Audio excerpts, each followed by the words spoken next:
Good morning, another day, another vlog. Ayan, tutorial, madali lang to. Ayan, naka-red siya. Validate pala ngayon, November 22. Nakatatlo na yung tanggap natin ngayong araw. Marami pa tayo nakapila. Ayan.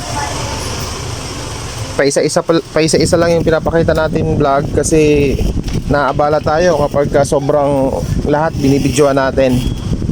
Ayan, ipakita ko sa inyo itong unahin natin.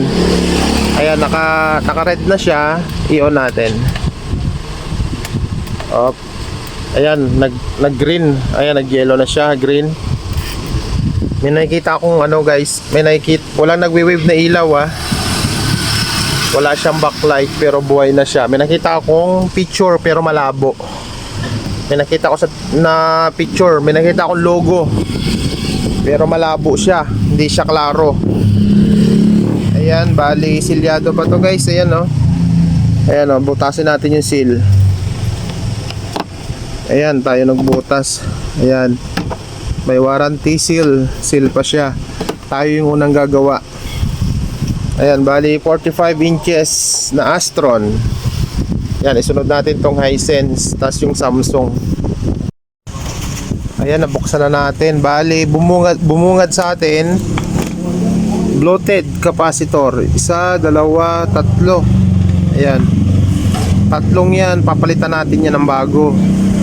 Tapos, meron tayong backlight tester. Ito yung backlight na papasok sa loob. Wala din, sira din. Bali, dalawang problema nito. Itong supply ng backlight, tapos yung ilaw niya sa loob. Babaklasin natin yan. Ayan, nabaklas na natin. Ito pala yung screen or yung LCD na tinatawag. Ayan. Ito yung screen ng TV. Tinanggal na natin. Tapos ito yung bubungad sa inyo. Ayan, kasi papalitan natin yung backlight. Ayan, tanggalin natin tong frame. May mga tornilyo to, tinanggal ko na lang para mabilis ko na maipakita. Dito yung backlight na papalitan natin. Dito. Ayan. Ito guys. Okay. Ito yung papalitan natin backlight. Meron siyang layer. Ilang layer to? Meron siyang layer na puti na isa, dalawa, tatlo. Ayan.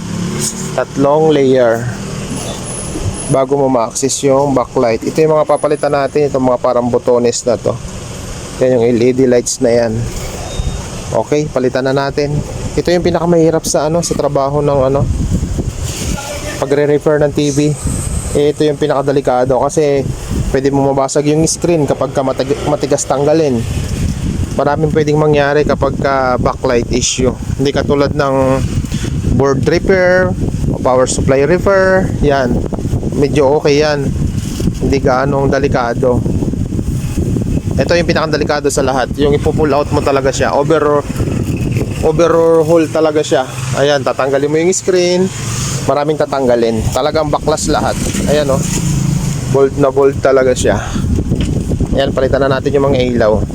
Ayan, tapos na natin palitan ng backlight. Buong backlight, yung ilaw niya. Tapos, syempre, kinondisyon na rin natin yung power supply ng backlight para hindi naapektuhan yung backlight. Pinalitan na rin natin yung tatlong bloated o yung lobong capacitor. Ngayon, saksak na natin.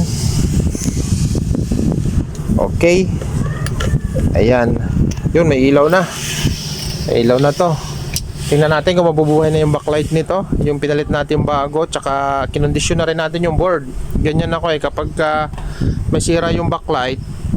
At nang sinabi ko sa customer may sira yung backlight, kung ano man yung nadagdag na problema, pinipre ko na yun, libre na yun. Kung may problema man sa mainboard, i-condition ko yun ng libre. Basta mapagana natin yung buong unit ng maganda at pakipakinabang. Ngayon, i-on na natin. Saan ba yung on ito? Ay, sa taas. Ito.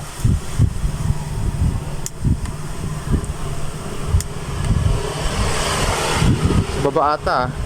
Sa taas nga. Ito. Medyo, ayan yan, nag-green na. Ayun, umilaw na. Silipin natin.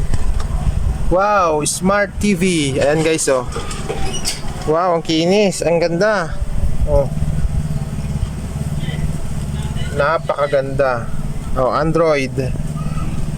Ohoy. Very good. Success.